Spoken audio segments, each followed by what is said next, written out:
அருகே அதிமுக சார்பில் கஞ்சா போதை கலாச்சாரத்தை தடுக்க தவறிய திமுக அரசை கண்டித்து துண்டு பிரச்சுரம் வழங்குவது நடைபெற்றது. செங்கல்பட்டு மாவட்டம் திருக்கழுக்குன்றம் மற்றும் நெம்மேலி பஞ்சாயத்தில் அதிமுக மாவட்ட அம்மா பேரவை சார்பில் அதிமுகவின் 10 ஆண்டு சாதனைகளை அடங்கிய துண்டு பிரச்சுரங்கள் பொதுமக்களுக்கு வழங்கப்பட்டது. செங்கல்பட்டு மாவட்ட அம்மா பேரவை சார்பில் திருக்கழுக்குன்றம் ஒன்றியத்திற்கு உட்பட்ட நெம்மேலி பகுதியில் அதிமுகவின் 10 ஆண்டு சாதனைகள் அடங்கிய துண்டு பிரச்சுரங்களை சிறு குறு வியாபாரிகள் மற்றும் பொதுமக்களுக்கு வழங்கும் நிகழ்ச்சி நடைபெற்றது.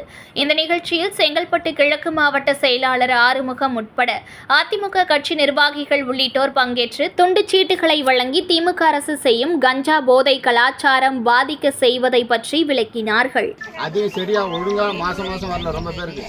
அதான் உண்மையான நிலைமை. இப்போ 2.5 வருஷத்துல கொடுக்காம 3 வருஷத்துல கொடுக்காம இப்ப இந்த கணக்கு எடுத்துக்கிறப்ப இது போல கொஞ்சம் உன்னிப்பா கேளுங்க. 5 லட்சம் கோடி இப்ப 4 வருஷத்துல வாங்கிக்கிறப்ப இந்த 5 லட்சம் கோடி நம்ம மக்கள் சமையல இருக்குது, நம்ம குழந்தைங்க தலையில இருக்குது.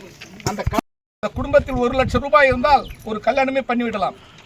அந்த திட்டத்தை அவர் தொடர்ந்து நடைமுறைப்படுத்தி வந்தார்கள். பட்டப்படி படித்தால் 50,000 ரூபாய், பட்டப்படி படித்தால் தரேன்னு சொல்லிட்டு ஏமாற்றிட்டு 1000 ரூபாய் எல்லாருக்கும் கொடுக்காம ஒரு சிலருக்கு மட்டும் 1000 ரூபாய் கொடுத்துட்டு அதையும் சரியா ஒழுங்கா மாசம் வரல ரொம்ப பேருக்கு. அதான் உண்மையான நிலைமை. இப்போ 2.5 வருஷத்துல கொடுக்காம 3 வருஷத்துல கொடுக்காம இப்ப இந்த கணக்கு எடுத்துக்கிறப்ப இது போல கொஞ்சம் உன்னிப்பா கேளுங்க. 5 லட்சம் கோடி இப்ப 4 வருஷத்துல வாங்கிக்கிறப்ப இந்த 5 லட்சம் கோடி நம்ம மக்கள் சமையல இருக்குது, நம்ம குழந்தைங்க தலையில இருக்குது. அந்த கருத்து எடப்பாடி அவர்கள் நம்முடைய மாவட்டத்துக்கு நிறைய செய்திருக்கிறார்.